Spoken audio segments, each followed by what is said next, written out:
觉得自己比日本兵库县的淡马牛肉啊！你已经被解雇了。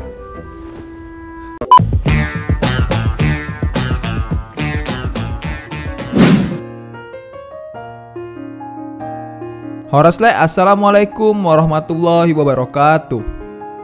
Pada hari yang sedang hujan yang menyebabkan sempak tidak kering-kering ini, saya akan membahas film asal Tiongkok yang berjudul This Is Not What I Expected. Film yang dirilis pada tahun 2017 lalu ini menceritakan tentang dua kepribadian yang saling bertolak belakang satu sama lain yang disatukan oleh sebuah menu masakan. Oke, tanpa berlama-lama lagi, ini dia alur cerita dari film This Is Not What I Expected.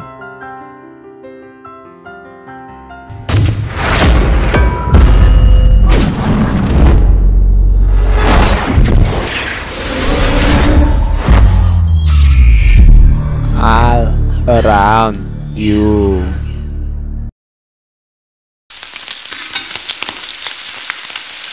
Lu Jin, yaitu tokoh utama pada film ini, merupakan seorang bisnismen arogan yang sangat kaya raya. Lu Jin adalah seorang pecinta kuliner yang cukup perfeksionis. Dirinya selalu menyantap makanannya seorang diri agar ia bisa menikmati masakan yang ia makan dengan fokus. Hebatnya, ketika menikmati makanannya, Lu Jin bisa mengetahui komposisi bahan dan alat yang digunakan dalam masakan tersebut secara detail.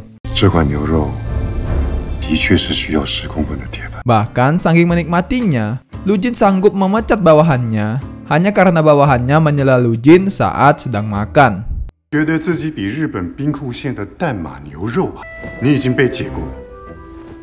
Selesai rapat, Lu Jin bertemu dengan seorang wanita bernama Sheng Nan yang ketika itu sedang merusak mobilnya. Sebenarnya, Sheng Nan sedang merusak mobil pacar temannya yang sudah selingkuh. Tetapi, ia salah sasaran, karena mobil yang harusnya ia rusak berada di lantai 2. Sementara tempat dirinya berada saat ini adalah lantai 3. Karena hal itu, Lu Jin meminta Sheng Nan untuk memperbaiki mobilnya di keesokan hari. Sheng Nan sendiri sehari-harinya bekerja sebagai seorang koki di salah satu hotel mewah di Shanghai. Saat ini, Sheng Nan sedang menjalin sebuah hubungan dengan manajernya sendiri yang bernama Sheng secara diam-diam. Setelah menyicipi masakan buatan Sheng Nan, tiba-tiba Sheng memutuskan untuk mengakhiri hubungan mereka berdua. Dikarenakan, Sheng Nan bukanlah tipe wanita Sheng. 我不是嫌弃吃素的啊，是男娘，其实都算是有肉的，但你就，而且还是没加化肥的那种。 Selama ini, ternyata Sheng mau menjalin hubungan dengan Sheng Nan hanya karena masakan buatan Sheng Nan yang lezat saja. Suatu hari, Lu Jin datang ke hotel tempat Sheng Nan bekerja. Tujuan Lu Jin datang ke tempat itu adalah untuk mensurvei apakah hotel tersebut layak ia beli atau tidak. Lu Jin pun menginap di salah satu kamar. Ketika makan, tak ada satupun masakan di hotel tersebut yang Lu Jin sukai. Bahkan, semua menu yang disajikan selalu saja dimuntahkan oleh Lu Jin. Karena tidak ada masakan yang Lu Jin sukai, Sheng Nan berinisiatif untuk membuat satu masakan yang tidak ada di menu mereka untuk memuaskan lidah Lu Jin yang merupakan tamu penting mereka.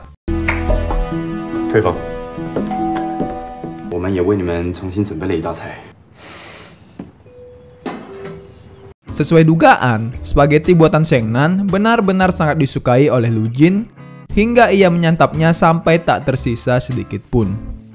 Karena terlalu suka dengan masakan Sheng Nan, Lu Jin sampai-sampai menunda semua jadwal rapatnya hanya agar dirinya bisa memiliki waktu untuk menyantap masakan Sheng Nan yang selanjutnya. Sebagai informasi, Lu Jin tidak mengetahui jika koki yang membuat masakannya adalah Sheng Nan, wanita yang sudah merusak mobilnya sebelum ini. Saat di dapur, Sheng Nan melihat Cheng, sang manajer sekaligus mantan pacarnya, sedang bermesraan dengan wanita-wanita cantik. Tentu saja, hal ini membuat Sheng Nan begitu sedih sekaligus terpukul. Untuk menghilangkan sakit hatinya, Sheng Nan pergi ke atap tempat tinggalnya dan meminum minuman keras secara berlebihan. Dalam keadaan mabuk, Sheng Nan menari-nari di atas atap hingga sampailah ia di balkon kamar hotel tempat Lu Jin menginap. Di sisi lain, Lu Jin yang tidak bisa tidur memutuskan untuk memasak sebuah mie instan. Sebagai seorang yang sangat perfeksionis, Lu Jin bahkan mengukur suhu, takaran air, waktu, dan cara memasaknya secara terperinci. Ketika hendak menyantap mie buatannya, tiba-tiba Lu Jin mendengarkan suara berisik dari luar. Ternyata itu adalah suara berisik dari Sheng Nan yang sedang mabuk, yang tanpa sadar mulai memasuki balkon kamar Lu Jin. Melihat Sheng Nan yang hendak melompat dari balkon kamarnya, Lu Jin langsung bergegas menghampiri Sheng Nan. Ternyata, Sheng Nan tidak jadi melompat dan hanya tergeletak di lantai saja. Dalam keadaan mabuk, Sheng Nan bertanya kepada Lu Jin apakah wajahnya jelek. Sheng Nan bertanya seperti itu, sebab sebelum ini, Cheng mantannya mencampakkan Sheng Nan dengan alasan penampilan. Dengan jujur, Lu Jin menjawab jika wajah Sheng Nan memang tidak cantik. Mendengar hal ini, membuat Sheng Nan menjadi lebih sedih lagi. Karena Sheng Nan bergerak ke sana kemari dan sulit diatur, Lu Jin memutuskan untuk memasukkan Sheng Nan ke dalam sebuah koper dan membawanya ke sebuah lift. Sayangnya, hal ini disaksikan oleh staf yang bekerja di tempat itu. Akibatnya, Lu Jin pun dibawa ke kantor polisi untuk diperiksa terkait dugaan telah melakukan tindak kekerasan.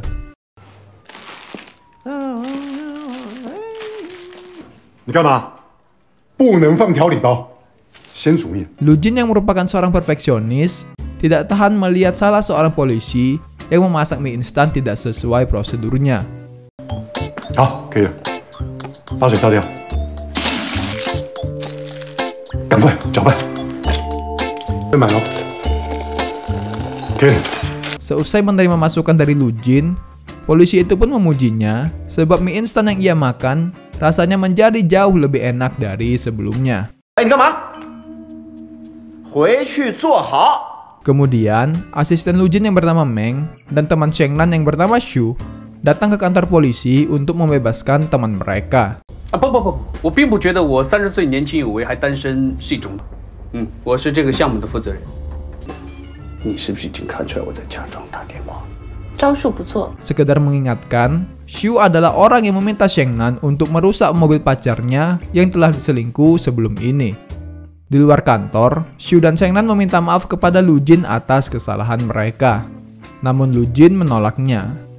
Kemudian, Sheng Nan memberitahukan jika Lu Jin telah menginjak tai anjing. 脚上踩了一坨狗屎。 Lu Jin yang merupakan orang kaya raya langsung membuang sepatu yang sudah terkena tai anjing tersebut. Setiap kali Lu Jin bertemu dengan Sheng Nan, selalu saja ada kesialan yang menimpa dirinya. Oleh sebab itu, Lu Jin memberikan sebuah jam tangan milik asistennya yang akan memberikan peringatan jika Lei Jun dan Sheng Nan berada dalam jarak 50 meter. Dengan harapan agar Sheng Nan bisa menjaga jarak darinya. Di hotel, Lu Jin meminta koki di hotel tersebut untuk menghidangkan berbagai masakan dengan bahan dasar telur. Sheng Nan dan teman-temannya pun segera membuatkannya.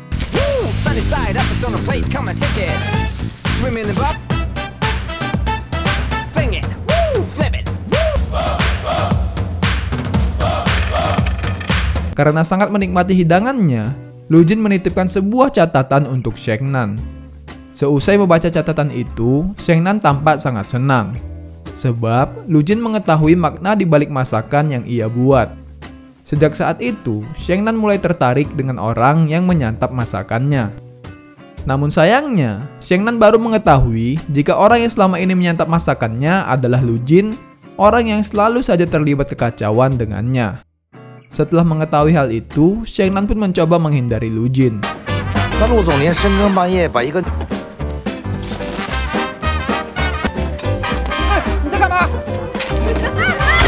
Beberapa hari kemudian, Lu Jin kembali memesan beberapa masakan. Seperti biasa, Lu Jin sangat menyukai hidangan yang dibuatkan oleh Sheng Nan. Lu Jin yang sangat menyukai masakan yang disantapnya, meminta pihak hotel untuk mempertemukannya dengan sang koki. Karena Sheng Nan tidak ingin bertemu dengan Lu Jin, ia meminta kepada salah seorang koki lain untuk mewakilkannya. Tentu saja, hal ini membuat Lu Jin merasa tidak puas. Kemudian, Lu Jin memutuskan untuk langsung datang ke dapur dan menemui sang koki secara langsung. Tetapi sayang, ia tidak menemukannya. Saking penasarannya Lu Jin, sampai-sampai ia membuat siasat seolah-olah hotel kebakaran agar semua koki di hotel itu keluar hingga tak mungkin bagi Sheng Nan untuk bersembunyi. Agar tidak diketahui, Sheng Nan menggunakan penutup wajah berlapis-lapis.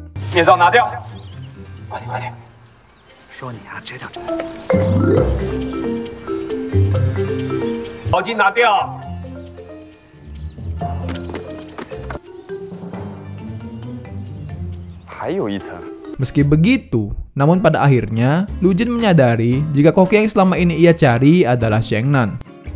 Setelah mengetahui hal itu, Lu Jin selalu mengaktifkan alarm jam tangan mereka untuk menjahili Sheng Nan.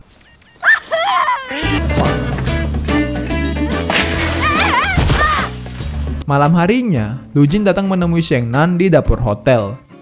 Di sini, Lu Jin pun mencoba untuk menginterogasi Sheng Nan. Di akhir obrolan, Lu Jin meminta Sheng Nan menyelesaikan kue pesanannya dan pergi meninggalkan tempat itu. Saat hendak memakan kue pesanannya, Lu Jin ditelepon oleh ayahnya. Ayahnya menanyakan mengapa Lu Jin memerlukan waktu yang sangat lama hanya untuk membeli satu hotel saja. Kemudian, Lu Jin melihat analisis trafik hotel yang ditempatinya yang ternyata di bawah standar dari hotel-hotel yang biasa ia beli. Keesokan harinya, Sheng Nan tidak masuk bekerja. Oleh karena itu, Lu Jin memutuskan untuk datang langsung ke tempat tinggal Sheng Nan. Mengetahui jika Lu Jin sudah berada di depan apartemennya, Sheng Nan langsung membereskan ruangannya yang tampak begitu berantakan.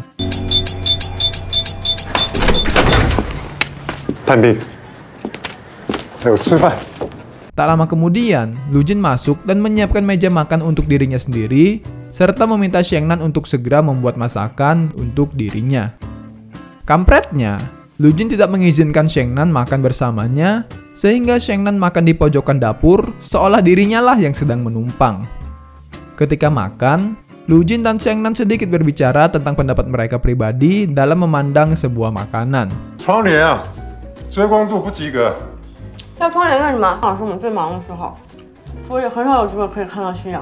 Seusai makan, Lu Jin pun tertidur pulas di atas sofa. Di sini terlihat jika Sheng Nan mulai tertarik kepada Lu Jin. Di hari-hari berikutnya, Lu Jin selalu datang ke rumah Sheng Nan. Bahkan, ia sampai membawa barang-barang pribadinya untuk tinggal di tempat tersebut agar ia bisa merasakan masakan yang dibuat oleh Sheng Nan. Beberapa hari kemudian, pada suatu malam, akhirnya Lu Jin memperbolehkan Sheng Nan untuk makan bersamanya. Dari dulu, Sheng Nan penasaran, seberapa banyak sebenarnya uang yang dimiliki oleh Lu Jin. Menurut majalah Forbes, Sheng Nan memiliki uang sebanyak 35 miliar dolar. Di sini, Sheng Nan memasak ikan buntal sebagai menu makan malam mereka. Yang tidak Sheng Nan ketahui adalah, ternyata daging ikan itu masih mengandung sedikit racun yang menyebabkan mereka berdua mabuk sekaligus berhalusinasi. Dalam halusinasinya, mereka seperti berada di dalam lautan. Bahkan, mereka berhalusinasi jika pada saat itu cuaca sedang hujan deras. Padahal, cuaca tidak sedang hujan sama sekali. Tentu saja, keanehan dari Sheng Nan dan Lu Jin ini membuat orang-orang merasa bingung melihat mereka berdua. Hingga sampai saat mereka sedang mengendarai kereta api, perlahan-lahan Lu Jin mulai tersadar. Namun tidak dengan Sheng Nan. Di sini, Lu Jin mulai terlihat memiliki perasaan kepada Sheng Nan.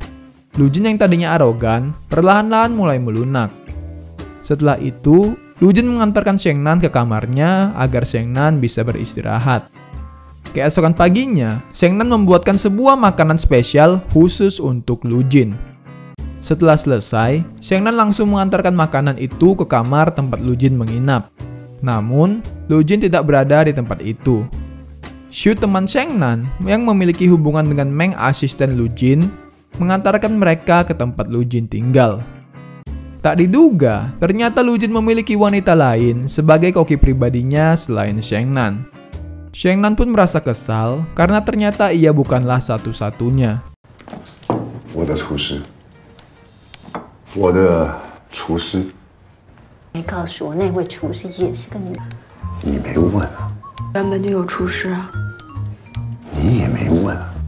Terlebih lagi, wanita tersebut membuat hidangan yang mirip dengan yang pernah dibuat oleh Sheng Nan sebelum ini.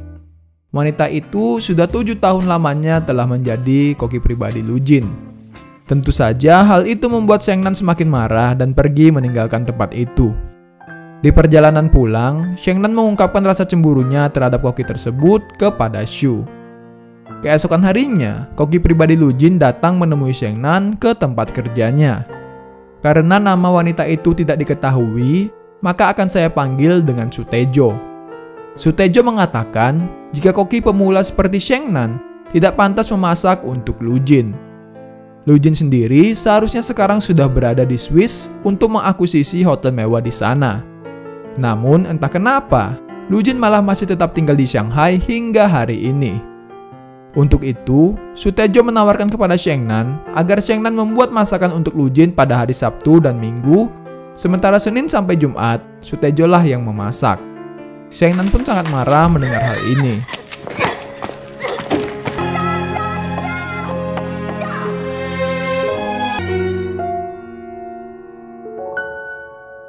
Beberapa hari kemudian, Lu Jin yang sudah membeli hotel tersebut memecat para koki yang bekerja di tempat itu.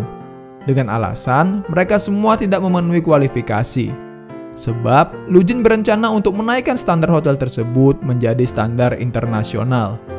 Sheng-nan tidak terima dengan keputusan yang dibuat seenaknya itu. Ditambah lagi, Sheng-nan masih marah dengan fakta bahwa Lu Jin memiliki koki pribadi lain selain dirinya. Kemudian Sheng-nan mengatakan jika Lu Jin tidak mempunyai perasaan sama sekali dan pergi meninggalkannya sambil menangis.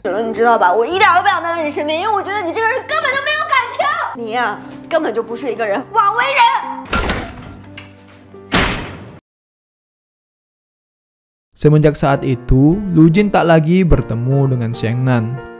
Namun di pikirannya, Lu Jin masih terus mengingat saat-saat yang sudah ia habiskan bersama Sheng-nan. Begitu juga dengan Sheng-nan sendiri. Kini, Lu Jin telah pergi ke Inggris untuk mengakuisisi hotel lain dan sudah tak lagi berada di Shanghai. Suatu malam, Sheng-nan curhat dengan Shu sahabatnya dan mengatakan jika ia begitu menyesal dengan semua hal buruk yang sudah ia katakan kepada Lu Jin sebelum ini. Sheng-nan baru sadar jika dirinya begitu menyukai Lu Jin.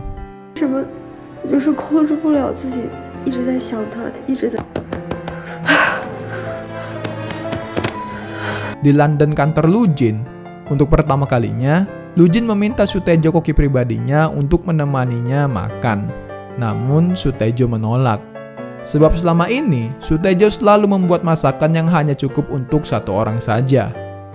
Malam harinya, Sutejo memberitahu Lu Jin jika ia mengundurkan diri, dikarenakan yang saat ini dibutuhkan oleh Lu Jin bukanlah koki, melainkan seorang wanita. Beberapa hari kemudian, Lu Jin dan ayahnya bertemu. Lu Jin mengajak sang ayah untuk makan bersama dengannya.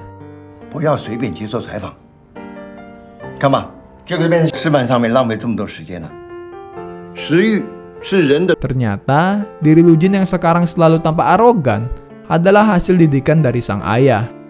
Ayah Lu Jin tidak pernah memikirkan perasaan orang lain. Yang ia pikirkan hanyalah tentang uang dan juga bisnis. Sejak kenal dengan Sheng-nan, Lu Jin yang sekarang menjadi memandang rendah ayahnya yang memiliki sifat buruk seperti itu. Setelah itu, Lu Jin membatalkan semua jadwalnya hanya untuk kembali ke Shanghai untuk mencoba bertemu dengan Sheng-nan. Di sisi lain, lewat jam tangan pemberiannya, Sheng-nan mengetahui jika Lu Jin sedang berada di dekatnya. Awalnya, Sheng-nan berusaha untuk menghindari Lu Jin.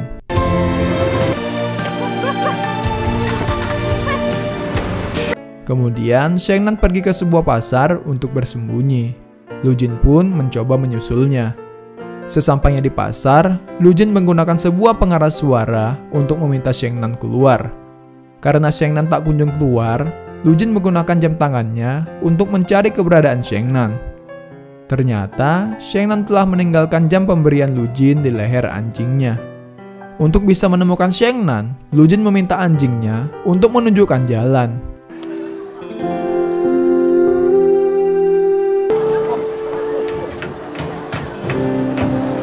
Akhirnya, Lu Jin berhasil menemukan Sheng-nan. Namun Sheng-nan tidak membukakan pintu untuk Lu Jin. Awalnya, Xiangnan mengungkapkan semua kekesalannya kepada Lu Jin. Tetapi Lu Jin berkata jika ia datang ke tempat itu hanya untuk meminta Xiangnan berada di sisinya. 但遇到你之后，我才知道原来我根本没有办法选择喜不喜欢你。 Setelah mendengar hal itu, pada akhirnya Xiangnan mau membukakan pintunya untuk Lu Jin. Namun sialnya, pegangan pintu itu patah dan membuat Xiangnan terkunci di dalam.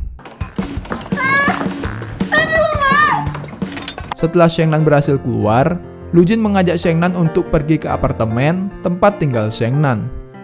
Namun, bukannya ke ruangan Xiangnan, Lu Jin malah mengarahkannya ke salah satu apartemen yang sengaja ia beli hanya untuk bisa melihat matahari terbenam yang begitu indah bersama dengan Xiangnan. Xiangnan pun merasa sangat senang dengan hal yang dilakukan oleh Lu Jin untuk dirinya. Kemudian, Xiangnan merapatkan tempat duduknya ke arah Lu Jin.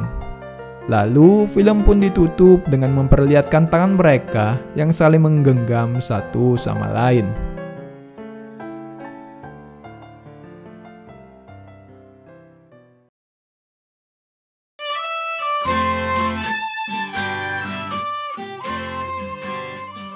Awalnya saya mengira jika film ini bercerita tentang turnamen lomba memasak seperti MasterChef. Namun ternyata bukan. Film ini adalah film romance yang berkisah tentang dua orang yang saling bertolak belakang, namun disatukan oleh kekuatan dari cita rasa sebuah makanan.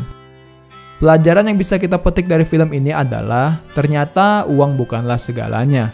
Orang yang memiliki harta melimpah, kekayaan berlebih, ternyata masih merasa kekurangan jika tidak memiliki cinta dalam hidupnya. Meski Lu Jin memiliki uang yang sangat banyak untuk menyicipi semua makanan yang ada di dunia, namun Lu Jin tidak bisa membeli rasa bahagia menikmati sebuah makanan dengan orang yang ia cintai. Oke, mungkin itu saja untuk pembahasan alur cerita film kita kali ini. Mohon maaf jika terdapat banyak kesalahan dalam proses penceritaan saya. Terima kasih telah menonton. Assalamualaikum warahmatullahi wabarakatuh.